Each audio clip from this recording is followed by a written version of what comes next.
Hey everyone, it's Jason. Welcome to Zombicide Massive Darkness crossover. This is video part 2.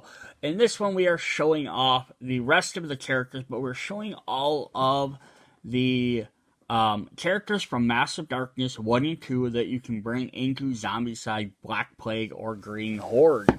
There's also the other half of the set where you can take stuff from Zombicide over to Black or Massive Darkness, which I'll go over in a different video. I have done this one before, like I said in part 1, in case you didn't watch that. So I have done over this pack before, but we just looked through it. But now that I actually own I own a bunch of the stuff for Black Plague, and I understand how the game and all the abilities work better, because at the time I only owned Massive Darkness, I wanted to do this again, so it made more sense. So we're kind of going through all the character cards, showing them off with their minis. So it'll be really fun to do that. And we will talk about each ability. So part 1, we went through the first half of the characters, and we're kind of trying to group them themed together, like dwarves, elves, barbarians, different groups. So now we're going to go over a couple of the mages. So we have Elias. So he's, of course, like our stereotypical Gandalf-y mage. He has a sword, he has a wand or an orb. He may hold the torch. So that's kind of fun. You just hold up the torch. So he starts with 1 free magic action. So he gets 1 free extra action every magic. Yellow is always +1 action, so I'm not going to mention that every time. In orange, he can have magic attacks get +1 die. Not attacks as magic in general, so it could be your enchantments or whatever you need to roll a die for. Then he has Spellbook. Spellbook lets him treat all magic or enchantments in his, or combat spells or magic enchantments, in his inventory as if they're in his hand, so he can do dual wielding or access whichever one he needs at the time. So that's definitely very good for a mage character. And then in red, he has +1 die for combat, +1 to die roll for combat, or spellcaster. So the first 2 are pretty explanatory, either when you're rolling for any type of combat, magic, which he obviously wants to do, but he can use it for ranged or melee if he'd like. He gets to roll 1 extra die. If he's doing the second one, when he does roll his die, if he rolls a 4, it's now treated as a 5.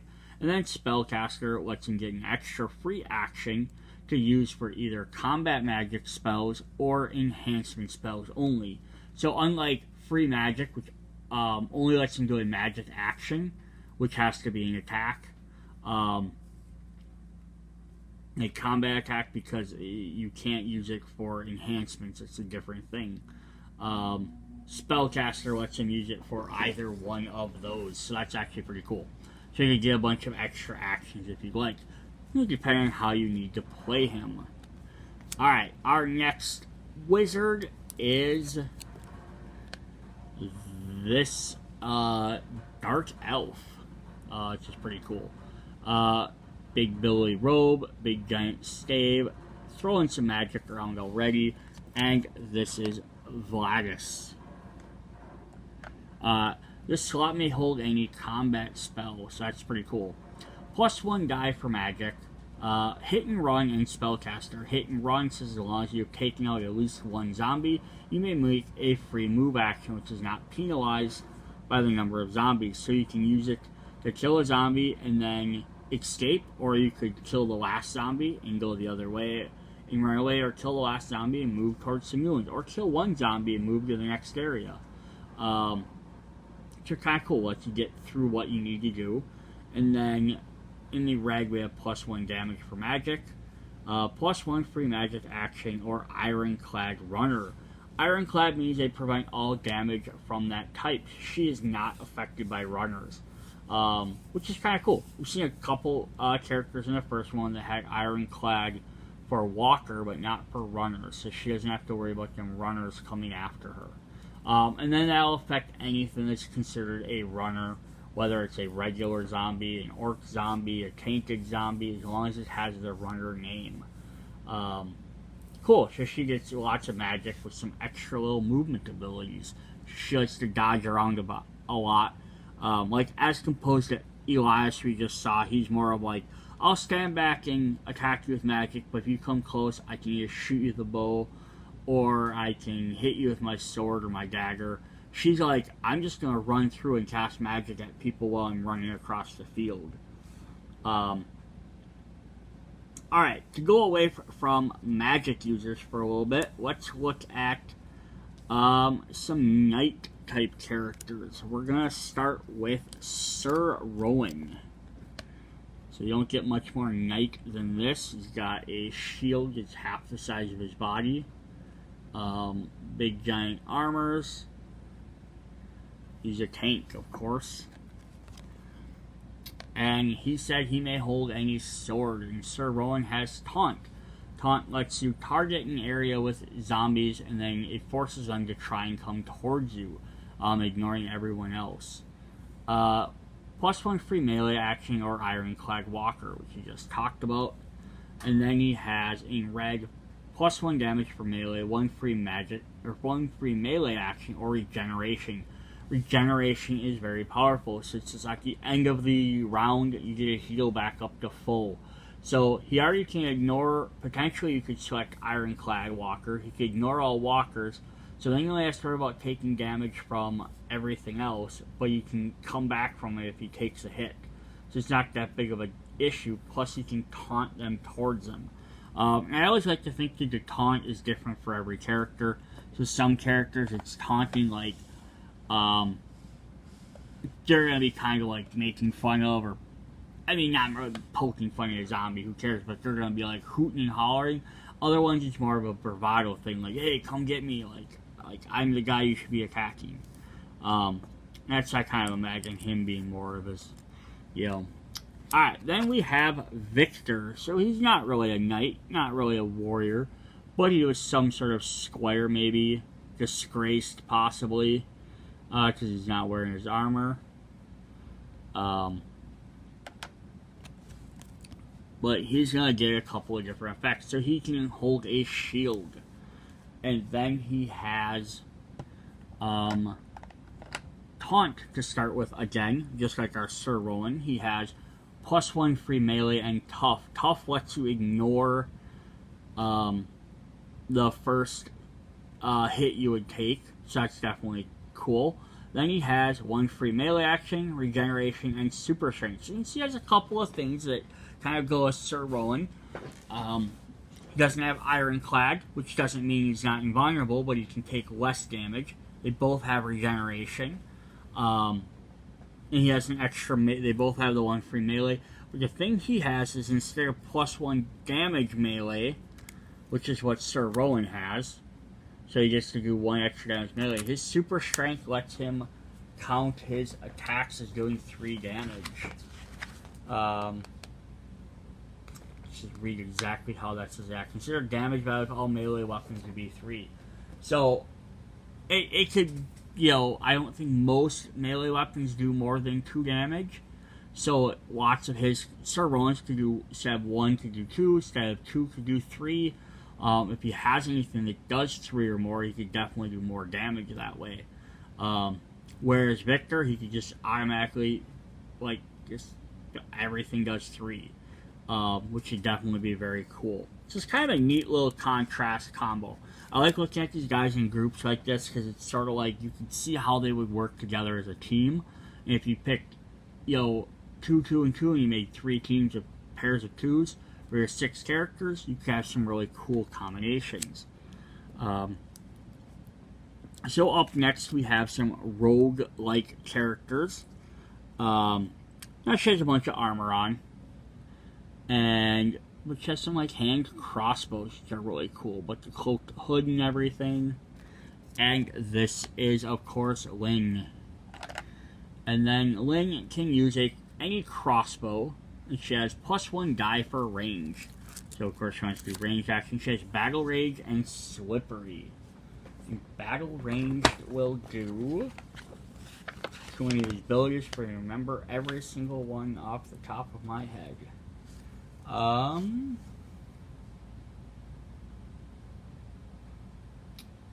don't have Battle Rage listed. I'm wondering if this is again one of these cases like we had in the last video where they changed the name of it. They changed the name to something else, so I'll have to look this one up in a moment to see what they changed that to. I'm just gonna check Green Horde to make sure they didn't put it in that book instead. Otherwise, she has one free combat action, Ironclad Walker, and Super Strength, which are all definitely fun abilities. Battle Rage, here we go. Survivor gains an extra die roll for each subsequent melee attack. Whenever they kill at least one zombie with a melee action, the bonus is cumulative as Survivor kills at least one zombie in the subsequent melee action and applies until the end of the turn. So this is kind of interesting because she clearly has range stuff with her crossbow and her +1 die for range. But with her Battle Rage, it says she has melee actions with them instead. Every time she kills at least one, she gets one extra die. So if she does her first melee action with like a dagger, and she rolls 2 dice, the next time she'll actually kill something, she then roll 3 dice. Then the next action roll 4 dice. She could definitely build that up. Plus that works nice with that free combat action. Or it wouldn't even be bad with at all a Super Strength. If all of a sudden you could use Super Strength with it and be doing 3 damage every turn, you're almost guaranteed to kill something every turn then. So definitely a neat combo. Then our next hooded roguelike character, again, is also wearing some armor. You can tell by her greaves or leggings. I like how they changed the look a little bit so her hair is falling more out of her hood. You can see back there, she has some arrows, she has 2 daggers, she has maybe like a crossbow. So like in the back of her cloak, she has all this arsenal, you can kind of see poking out. And this is Phaedra. So we have Phaedra is going to attack. Alright. Phaedra has low profile. Can also use a dagger in her slot. Low profile means she does not have to worry about being hit by missed range attacks. Hit and run, plus on a roll of 6, +1 die for melee. So that means every time they roll a 6, they get to roll 1 extra die. If they roll a 6 with that, they get to roll another die. And then hit and run says as long as you take out a zombie, you can keep moving, you get an extra free action. And then in red, 1 free move action, shove and slippery. Shove lets you push zombies from one zone to another adjacent zone, as long as it's empty. Slippery lets you move around without having to worry about how many zombies are in the area. So she's all about just hit and run, get in there moving, do some damage, be in with the enemies, let other characters shoot in towards her. As you don't have to worry about getting hit, you can get back out of there with your other actions. You can see how she would work really well with Link. Link can right away be shooting into there, where Phaedra can be running in and attacking. So I like how these combinations kind of work. Alright, let's look at some interesting new classes, though. We've had warriors, we've had rogues, we've had mages. Let's look at the shamans. We saw our tinkerers earlier, but we have some shamans here. We're going to do more like elementally type magic. I mean, see how well it translates into this game. It's got the big giant like wildebeest on his chest. This is Mathrin. Alright, so Mathrin can hold any combat spell. He has a roll a 6. He gets +1 die for his magic attacks. In his orange, he has Reaper Magic and Spellcaster. So Reaper Magic means as long as he kills someone with a magic attack, a zombie, he gets to kill an additional zombie of that type. So if he sends a magic spell in and takes out 2 walkers and a runner, he can take out an additional walker or a runner. Although if he took out both walkers and the runner, there wouldn't be any walkers left over. Because you'd have to kill them first. At least how I would assign it. I don't think you... I mean, you could argue, I suppose, that if he did 3 damage, he could take out 1 walker Uses Reaper to take out the other walker, then applies extra damage to the runner. I guess you have to decide how you want to play. He has to deal everything, then it takes out another one. I'm not going to get into that right now. His reg is +1 damage for magic, +1 free magic action, or Ironclad Abomination. So now I've had guys with Ironclad for all 3 areas. So that's kind of fun. He's like, some guys are like, I don't care about walkers, they're minor. The one girl was like, I don't really care about, runners, not too worried about them. This guy's like, yo, bring on the big dudes. I'm not worried about them. I will stand there and go toe to toe next to these giant hulking monsters. They can't hurt me. That's kind of cool. Alright, and then our other shaman is this lady here. Like a bow type staff. Little dagger. Not really too worried about armor, as you can tell. And this is Miram. So you have Mathrin, and Miram. Wonder if that was just a coincidence or if they did that on purpose. So she may hold speed enhancement. So she has point blank, which means she can use magic or range attacks at 0 range. Can resolve magic in his own zone, no matter the minimum range. When resolving it at 0, they freely choose their targets and can kill any type of zombie. Combat spells and ranged weapons still need to inflict enough, but misses don't hit survivors.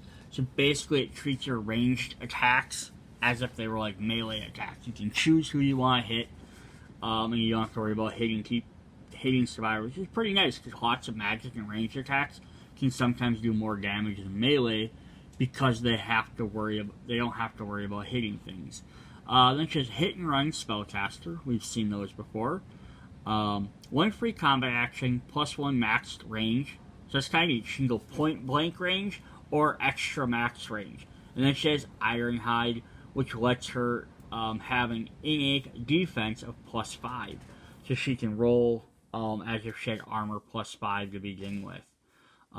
Just kind of, she's far enough away, the ranged attacks are definitely helpful. But if she's getting in close with her point blank or hit and run getting next to, she always throws that Ironhide to help absorb some damage. Cool. Alright, let's look at another class. We have the monks. So here we have our first monk. She's doing some sort of pose. Not really sure. But this is Raya. She may also hold a sword. So she has Marksman. Marksman means that when you shoot at a distance, you can choose your targets. You can opt to not shoot a survivor. She has Charge and Slippery. Charge lets you use a free anytime you want extra movement attack, but you have to move into a zone with a zombie. But that gets you nice and close really quick if you need to. And then Slippery, of course, lets her get back out. And then she has +1 melee damage, +1 free combat action, or +1 free range. So she's kind of a mid-everything. Do you want her to be able to shoot? She can do that. Do you want her to get in close to do up-close damage? She'll do that. And at the end, how do you want to have? Do you want to have free extra range, free combat, or a free melee? So I'm not really sure, though, why they put free combat and free range, because they're the same thing. A combat covers range, melee, and magic, and range doesn't. It's just range. I'm not really sure why they put both. It should have probably been something else for ranged then. But, oh well. That's just printed. That's what we have to go with. Our other monk is this guy who is floating. It's a guy, but probably is a woman. Yeah, them tattered cloaks are really cool. The beads, the chakra beads. Alright, and this is Haring. May hold a sword, +1 die for melee. In orange, 1 zone per move, and +1 free melee action. So a melee fighter. 1 damage, +1 damage for melee, +1 free combat action, or Ironclad Fatty. So we haven't seen that one before. I think we saw all of them, but we haven't seen the Ironclad for Fatty. So this could also be an interesting combination of a team you could build, is give one person, 4 of your characters could have Ironclad for each of the different types, Walker, Runner, Fatty, and Abomination. Then we just need an Ironclad for Necromancer, and we're all good. But I don't even know if the Necromancers actually attack, so it might not be that big of a deal. But yeah, that could definitely be kind of cool. At least some guys that could prevent them. Hey, you split some guys off, and they don't all summon in the same area. These guys could, run in and take them out. Alright, so before we jump into any other new class or types like that, let's look at some different race characters. So we're gonna have... Up first, we're gonna have, I believe he is an orc. Orc or an ogre. Probably maybe more of an ogre type character, but he's definitely not a man. But look at them giant pauldrons. He's got that fur cape, that battle axe. He's not even carrying by the end of the handle. He's like, I'll just run up and shove it in your face rather than swinging it. But you can kind of see he has like little hoof-ish feet. So this is Yetta. So you may hold in any axe. Frenzy melee. Frenzy lets you get extra damage for using melee attacks. I think it's every time they take damage. I really wish I could just remember these. Yes, +1 die per wound suffered. And then dueling melee weapons gaining extra. So, as he takes more damage, he does more damage, which makes sense. He's a barbarian.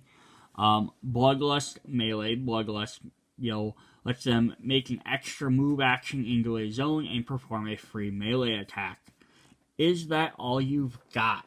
Which I love. All these other abilities are just like 1 or 2 words. And this one's that. He uses any skill so any time a survivor is about to take wounds, discard 1 equipment card in your survivor's inventory for each wound he's about to receive. Negate 1 wound per discarded equipment. So if this guy's a bunch of equipment and you can't afford to take any more damage, you can always discard stuff to ignore it. Which also lets you work with Frenzy. You can decide how many damage you're willing to keep on there for that. And then red, 1 free melee action, charge, and Reaper combat. So this guy's going to want to get right in there, take some damage, to get more dice, and then you can either bloodlust him in farther, or be able to absorb some of them hits, and then give him extra actions or extra charges, let you move extra spaces in there, or just give him Reaper combat and let him handle everything. So definitely barbarian. Our next one is, and this guy is some sort of troll, I believe. I might be wrong. But he's a big, tall guy. He's got that bird skull on his shoulder. Dual hammer. And this is Little Ned. Who may also hold a hammer. Reaper, melee. +1 damage for melee. Or shove. Hold Reaper and +1 damage. Pretty crazy. +1 free melee action. +1 die roll for melee. Or frenzy melee. So not a lot of stuff different than our last guy. Just in different orders. But he's definitely gonna bring the pain. Eliminating extra guys and extra point of damage from melee would definitely help. If you've been taking a bunch of damage, you can always do the frenzy at the end. Or you could just get your extra attack if you need to. Pretty sweet. Alright, then we have a non-melee character. We have a Centaur Archer. Who has this big giant bow. He's shooting 3 arrows. There's a shield in front of him. But he's a knight, of course. Oop, and we dropped him. And this is not Cassis. Nihus. So he may hold any crossbow. So he starts with marksman, lets him choose his targets. In orange, 1 die ranged or +1 free ranged action.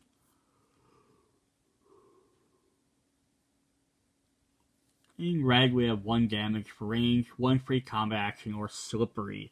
So he does have some really cool stuff for ranged attacks, although I wish he had, being a centaur, he had some sort of extra movement ability. I mean, I guess slippery kind of is. But it would have made more sense for him to have, like, maybe, like 2 moves per zone, something like that. Definitely would have been a little bit better for at least, even if it was in a red. That would have been definitely cool. But yeah, no. You need a different type of character. There you go.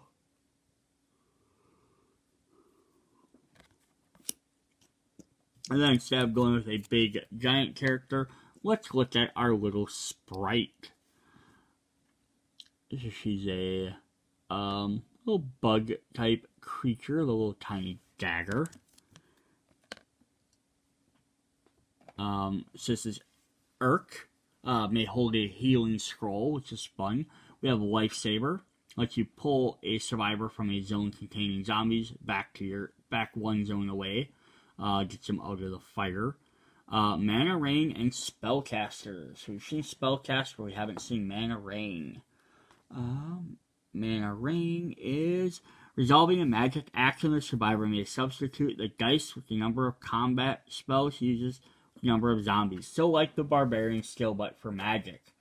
Roll a die for every enemy versus just how many are on the card. Then she has +1 damage for magic, +1 free magic action, or +1 free melee action. So at the end there, if you need extra melee, it's kind of nice. But as a solid magic user. Then we have the one that's kind of going to be way out there for this game. Is we have our Angel. Because I don't think anyone here is going to... They're like zombies. Crazy. You know, they're like necromancers, orcs, gotcha. Spectral beings, nomadic dragons, cool. Angel, yeah, that might blow a couple of these guys' minds a little bit. But here we have Cassiel, who may hold a shield. He has Sprint, which lets him move an extra zone. +1 die for combat or charge, lets him get into combat.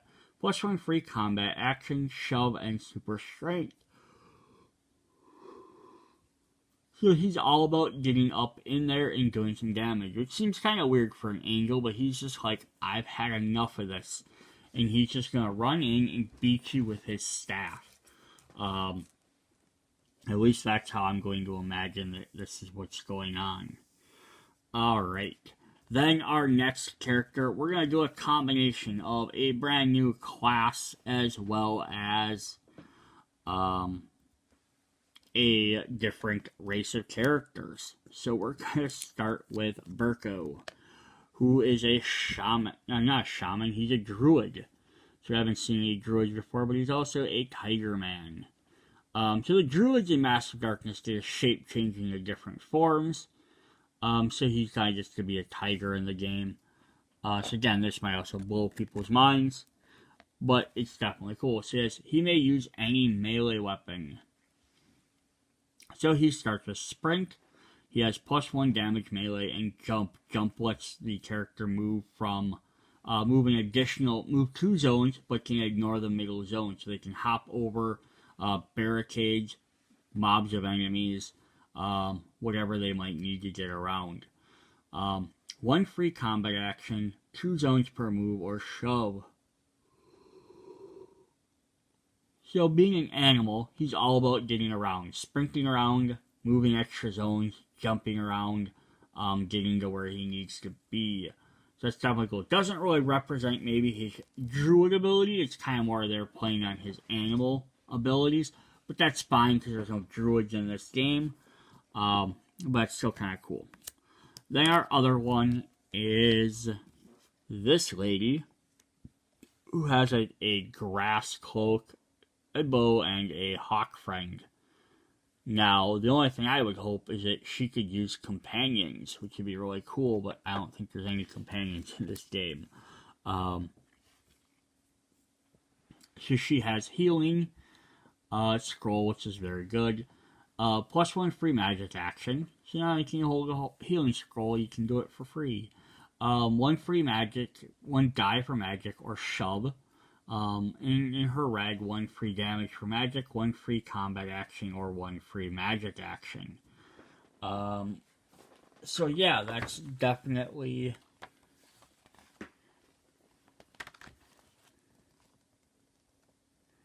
Yeah, 1 free combat action is 1 free combat action may only be used for melee, ranged, or magic actions.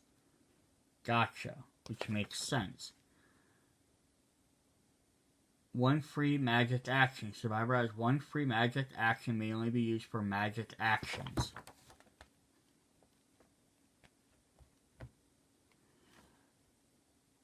Yes, I'm not sure why they did that again.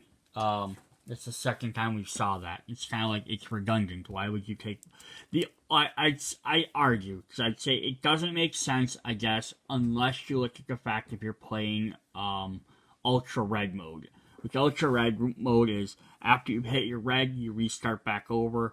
Once you get all the way back to your orange experience, then you can select the other orange. Now you have both of them. Then if you got back to red a second time, now you can have, hey, the first time I took combat action. Now the next time I want another one, but I can only get the magic. So I guess it makes sense in that way. It's the way to give them a second free action, but not giving them the same stat on there twice. But that's the only way I can see it happening.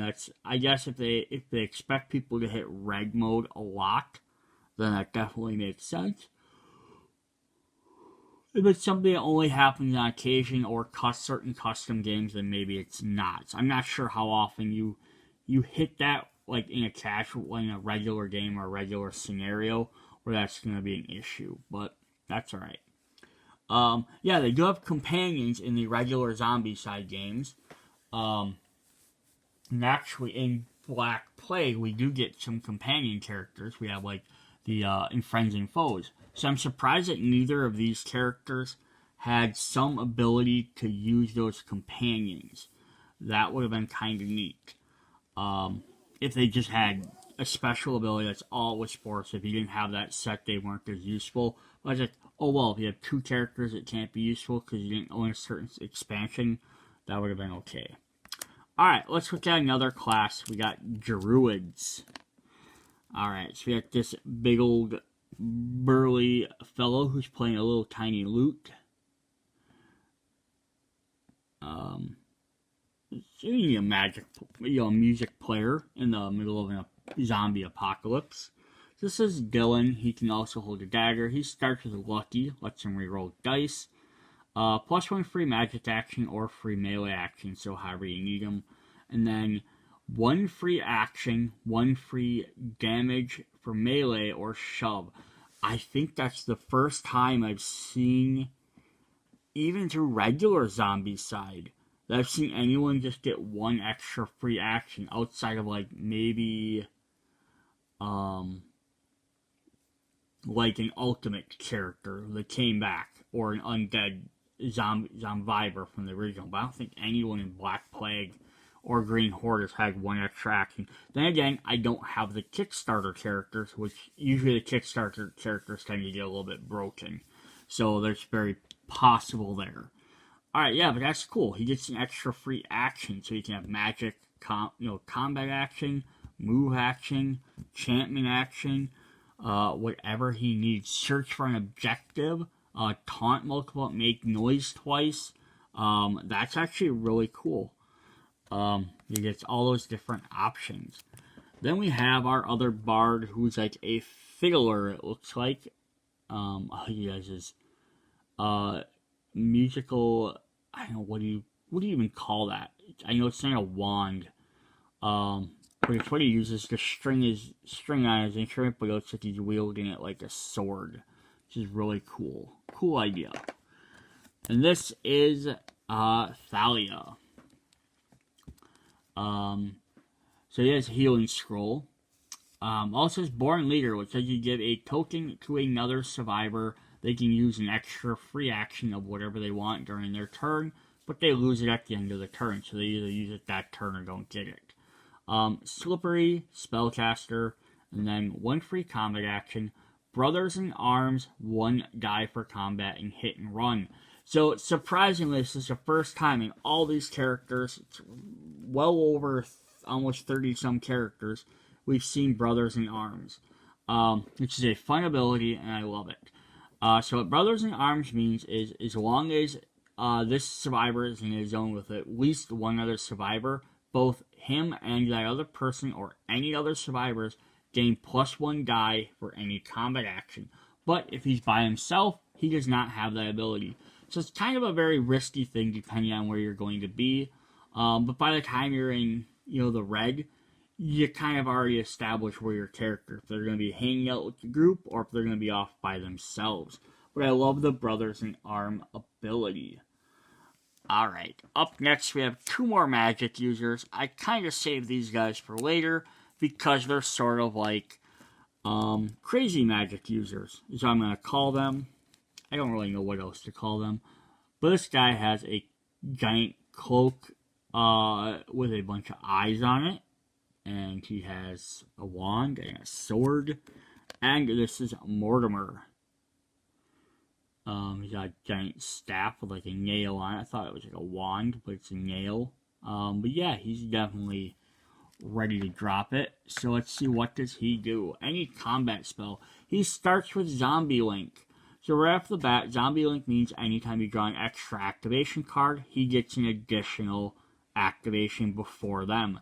So when they get, instead of spawning, they get their extra activation before they move or attack, he gets to do it first. So he can attack and wipe out the last guys that are in his area, or at a distance before they can move, or he can move away and get out of the way. So that's definitely cool. Then he has Rotten and Spellcaster. Rotten. Ooh, we haven't even seen that one yet either. So Rotten will give him a Rotten token. It says, at the end of his turn, the survivor has not resolved a combat action and has not produced a noise token, so hasn't broke down a door, made some noise. Basically, they could use something that might help them or heal them, as long as it's not a combat action, but they can't do anything, or they can move. They just can't attack. Place a Rotten token at his base. As long as he has this token, he's totally ignored by all the zombies. It is not considered to be a noise. Zombies don't attack him or even walk by him. If the survivor loses his Rotten token, if he resolves any kind of combat action or makes a noise. Even with the Rotten token, the survivor still has to spend extra actions to move out of his zone with zombies. So this is kind of neat, is that he can, if he has that Rotten thing, he can kind of move into the way of zombies, and Zombie Link, he can kind of hang out in the middle of zombies. Because I said, a weird magic user. In his red, he has 1 free magic action, Ironclad, Fatties, and Abominations, so he doesn't care about any of the big boys. And then Super Strength. So, again, red mode, this guy's a beast.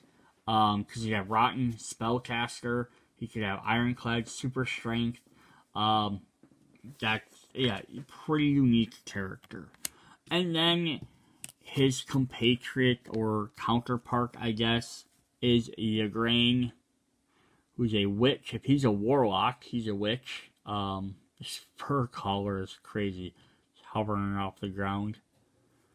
And she looks pretty pissed off to begin with. She can also start with any combat spell. She starts with Rotten. She can start hanging out. She has Spellcaster and Zombie Link as well.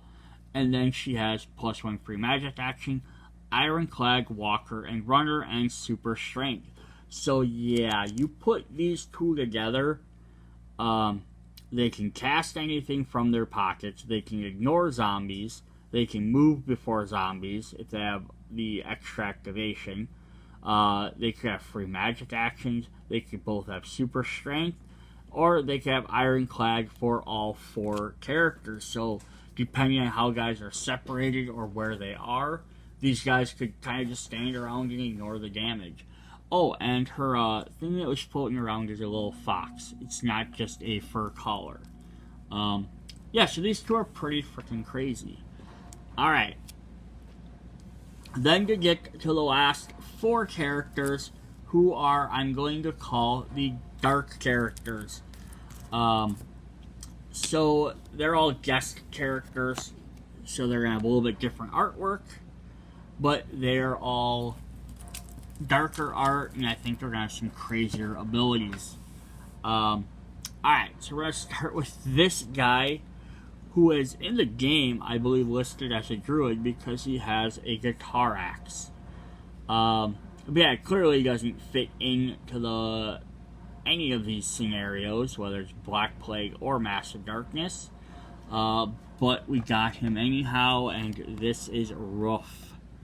Or Riff, maybe? Like riff as in guitar riff. He may hold any shield. He has Born Leader, so that gives out them tokens. Destiny and Lucky. Destiny says when he draws a equipment card, he can discard it and draw a new one, so he kind of gets the option of what he needs. His red is 1 free magic action, Brother in Arms, +1 die for combat, and Search +1 card. So with Destiny, he could really get a good idea of search stuff. Born Leader helps out. This guy's kind of a cool idea. It doesn't really seem like it fit the aesthetic of the character. But it's kind of neat because he's like a team player. It's kind of like, I'm the leader of the band. And that's what he's doing. He's like, I'm setting things up for us. I'm getting us equipment. I got the Brother in Arms. We get extra attacks. Definitely a neat idea. Then our next one we have is Harriet, who is a gravekeeper of sorts. Shovel, shrunken head, some ropes, backpack full of skulls or heads, not taking any prisoners, candles in the hat. Don't know what that's all about, but definitely neat. May hold any combat spells. So start the spellcaster, has Rotten and Zombie Link, so it's going to go right along with our other two mages we just looked at. +1 free magic, +1 free melee, or ironclad runners. So not as ridiculous as either of those two, I guess, because they don't have super strength, but they have the free magic or melee, so it gives them a little bit more options at the end. And they only have to worry about runners. The other two, I believe, covered all 4 of them. Yep, Walker and Runner. So yeah, maybe not as powerful as the other one, but still definitely pretty badass. Alright, then we have our holy guy, ? He's got this like skull case that shoots out steam. Raven feathers everywhere, and a raven skull, and raven on his chest. Plus this thing is attached to a sword. So again, yeah, pretty dark and wicked. He may also hold a dagger. This is Father Corvus, +1 die for melee. He has Collector Walker, and on a roll of 6 you get +1 die for combat. I'm going to come back to Collector in just a second. So you have +1 free combat action, Brothers in Arm, +1 die for combat, or Shove.